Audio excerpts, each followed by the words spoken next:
শিক্ষাই জাতির মেরুদণ্ড। শিক্ষাই যদি জাতির মেরুদণ্ড হয় তাহলে শিক্ষিত লোক অন্তত বুঝতে হবে যে রাস্তা যদি বন্ধ করে দেওয়া হয়, সায়েন্স ল্যাবরেটরির মধ্যে যে ধরনের মনে করেন আজকে যানজট সৃষ্টি হয়েছে, সেখানে অনেক যা ভাষায় প্রকাশ করা যায় না, অনেক অ্যাম্বুলেন্স যাইতে পারে না, সেখানে অনেকের মৃত্যুও হইতে পারে। সেটা হয়তো আমি জানি না, হয়তো হইতে পারে, এত কোনো সন্দেহ নাই। যদিও না হয় সেখানে তো সে হাসপাতালে ফুসতে পারতেছে না।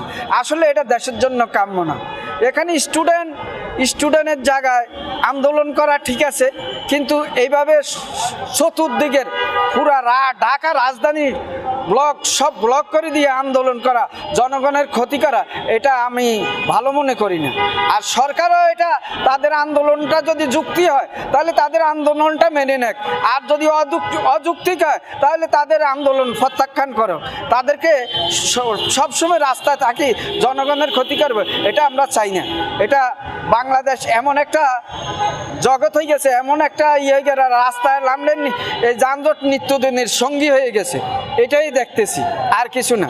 তো এই সরকারের কাছে এটা আমাদের আবেদন, সরকার যেন এই বিষয়ে একটু খেয়াল করে, মানুষের ক্ষতি না হয়।